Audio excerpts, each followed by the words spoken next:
6. Le pardon comme chemin vers la liberté. Atteindre une paix véritable passe par une étape cruciale, le pardon.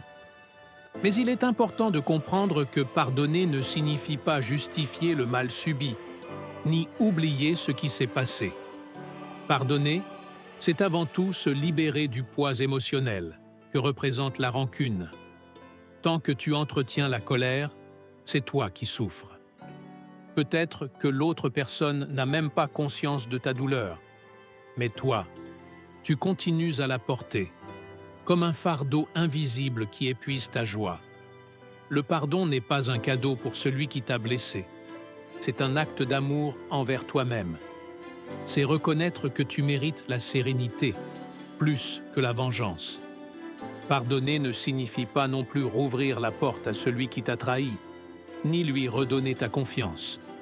Cela signifie simplement que tu choisis de ne plus porter le poison de l'amertume. Lâche prise.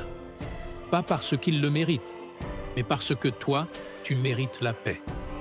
Ton véritable pouvoir. N'oublie jamais que ta force ne réside pas dans la vengeance, mais dans ta capacité à vivre libre. Libère-toi du besoin de prouver qui tu es. La vérité finira par se révéler d'elle-même. Renonce au désir de voir une justice immédiate. Le karma est déjà à l'œuvre. Lâche la douleur. Ton passé ne définit pas qui tu es. Lâche la colère. Le pardon est la porte de ta libération. Quand tu choisis la paix au lieu de l'affrontement, le silence au lieu du conflit et le détachement plutôt que la rancune, tu transcendes la souffrance de la trahison. Tu entres dans un état de vie où personne, pas même celui qui t'a blessé, ne peut t'enlever ta paix intérieure. Car au final, lorsque tout sera apaisé, toi, tu resteras debout, en paix et renforcé. क्या आपने कभी सोचा है कि 70 की उम्र पार करने के बाद आप वास्तव में कितने साल आनंद से जी सकते हैं? कल्पना कीजिए कि बाकी हर साल एक अनमोल खजाना है। लंबे और गुणवत्ता भरे जीवन की कुंजी केवल जीन या डॉक्टर के पास जाने में नहीं है, बल्कि इसमें है कि आप अपने शरीर द्वारा पहले से भेजे जा रहे संकेतों को पढ़ना सीखें। कुछ लोग इस उम्र में ऊर्जा, स्पष्ट मानसिकता और सक्रिय शरीर के साथ पहुंचते हैं, जबकि अन्य थकान, स्वास्थ्य समस्याएं और गतिशीलता की हानि का सामना करते हैं। अंतर क्या है? यह सब उन कुछ बेहद सूक्ष्म संकेतों पर निर्भर करता है जो यह भविष्यवाणी कर सकते हैं कि आने वाले वर्षों में आपका जीवन कैसा होगा।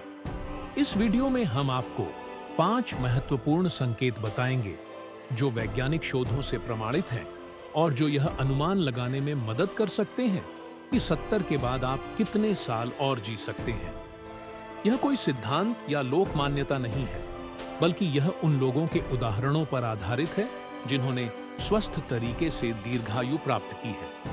वीडियो के अंत में आप जान पाएंगे कि आपके शरीर और जीवन शैली के कौन से पहलू आपके ध्यान के योग्य हैं और आप कौन सी ठोस कार्रवाई करके अपने अच्छे वर्षों को बढ़ा सकते हैं।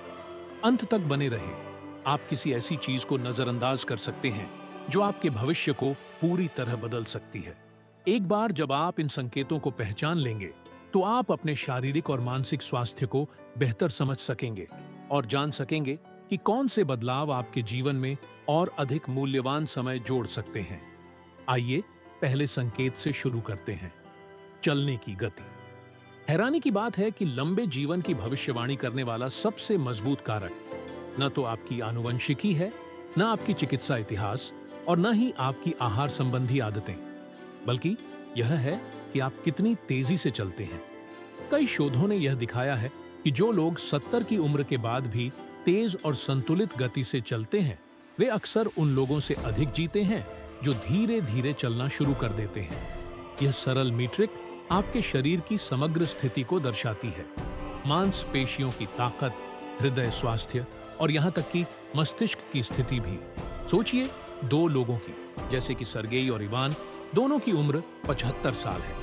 सर्गेई हर सुबह सहजता से चलते हैं, सीढ़ियां चढ़ते हैं बिना किसी परेशानी के और सड़कों को आत्मविश्वास से पार करते हैं।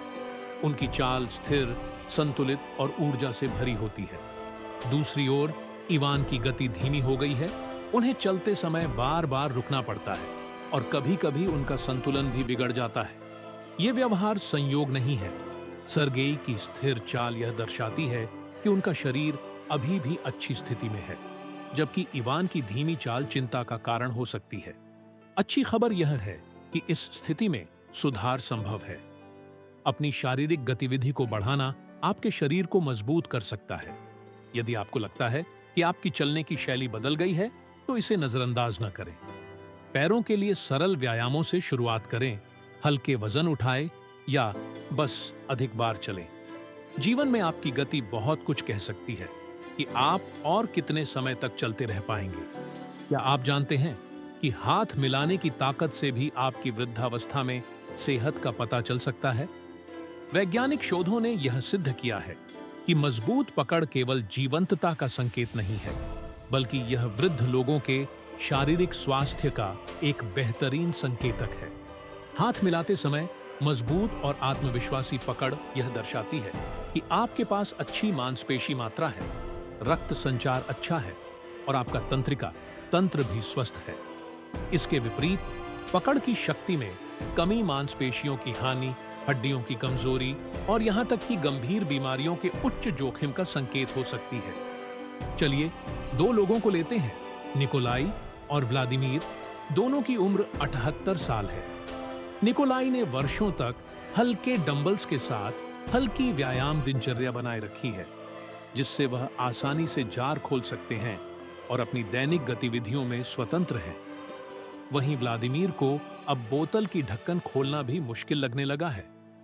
शुरुआत में उन्होंने इसे उम्र का असर समझा, लेकिन उन्हें एहसास नहीं हुआ कि यह उनकी शारीरिक शक्ति के क्षीण होने की चेतावनी थी, जिससे गिरने या गंभीर चोटों का खतरा हो सकता है। हाथों की कमजोरी वास्तव में शरीर की समग्र स्थिति का प्रतिबिंब है, लेकिन अच्छी बात यह है कि इस क्षमता को पुनः प्राप्त किया जा सकता है। टेनिस बॉल को दबाना, रेजिस्टेंस बैंड का उपयोग करना या छोटे वजन उठाना, ये सभी सरल व्यायाम हाथों को मजबूत करने और भविष्य की समस्याओं से बचाव करने में प्रभावी है। तीसरा महत्वपूर्ण संकेतक, जिसे अधिकतर लोग तब तक गंभीरता से नहीं लेते जब तक वह स्पष्ट रूप से दिखाई न दे, है संतुलन। कम से कम 10 सेकंड तक एक पैर पर स्थिर खड़े रहने की क्षमता दीर्घायु का एक शक्तिशाली संकेतक हो सकती है। जिन लोगों का संतुलन अच्छा बना रहता है, उन्हें उम्र बढ़ने के साथ गिरने, चोट लगने और संज्ञानात्मक विकारों का खतरा कम होता है। कल्पना कीजिए 2 महिलाओं की, मरीना और ल्यूडमिला। दोनों की उम्र 72 साल है। मरीना नियमित रूप से योग करती है, जिससे उन्हें चलते समय स्थिरता मिलती है और वे अपनी दैनिक गतिविधियों में आत्मविश्वास महसूस करती हैं। दूसरी ओर ल्यूडमिला का संतुलन बिगड़ने लगा है। वे अधिक बार ठोकर खा जाती हैं और फर्नीचर या दीवारों का सहारा लेना पड़ता है। यह बदलाव केवल एक असुविधा नहीं है, बल्कि यह स्पष्ट संकेत है कि उनका तंत्रिका तंत्र कमजोर हो सकता है। मांसपेशियों की ताकत में गिरावट आ रही है और संभवतः मस्तिष्क में भी क्षीणता के लक्षण दिख रहे हैं। हालांकि एक अच्छी खबर है, संतुलन को सुधारा जा सकता है। एक अच्छी शुरुआत यह है कि आप अब भी तुरंत एक पैर उठाकर कुछ सेकंड के लिए उस स्थिति में खड़े रहने की कोशिश करें। इस तरह के व्यायाम न केवल शरीर को मजबूत करते हैं, बल्कि वृद्धावस्था में जीवन की गुणवत्ता में भी उल्लेखनीय सुधार ला सकते हैं।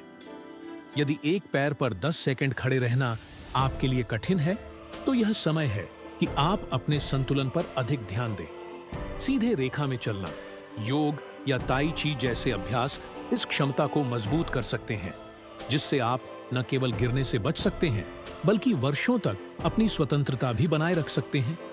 अब चलते हैं चौथे प्रमुख संकेतक की ओर, आपकी नींद की गुणवत्ता।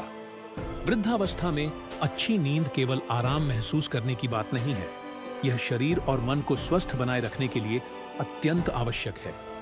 नींद के दौरान शरीर की मरम्मत होती है, प्रतिरक्षा तंत्र मजबूत होता है और मस्तिष्क जमा हुई विषाक्तताओं से मुक्त होता है। जो लोग नियमित और गहरी नींद लेते हैं, वे आमतौर पर अधिक जीते हैं और उन्हें स्मृति, हृदय या प्रतिरक्षा से जुड़ी समस्याएं कम होती हैं।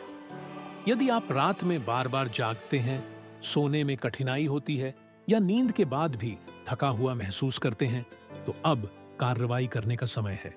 कुछ सरल आदतें इसमें बड़ा अंतर ला सकती हैं।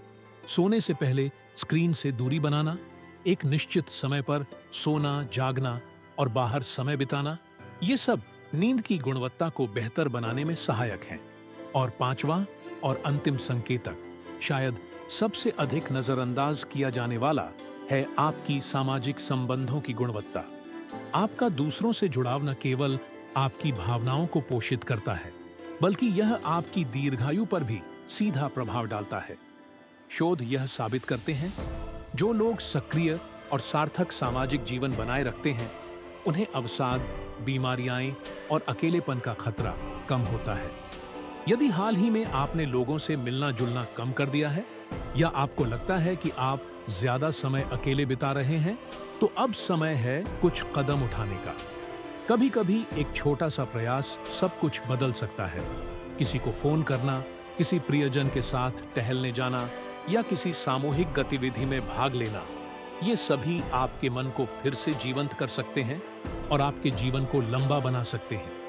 क्योंकि अंत में बात सिर्फ आपके शरीर की स्थिति की नहीं है, बल्कि उस मानवीय गर्माहट की भी है जो आपको घेरती है।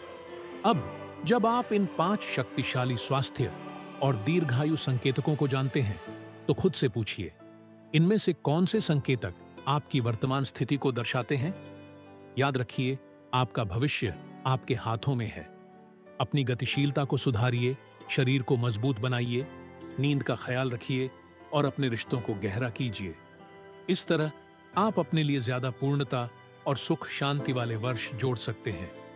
और अगर आप और भी व्यावहारिक सुझाव चाहते हैं जो आपको सौभाग्य, समृद्धि और जीवन में बदलाव की ओर ले जाए, तो मेरे टेलीग्राम चैनल से जुड़े। वहां मैं प्रभावशाली तकनीकें और सफलता व समृद्धि प्राप्त करने के रहस्य साझा करता हूं। इस वीडियो के विवरण में लिंक दिया गया है, वहां मिलते हैं।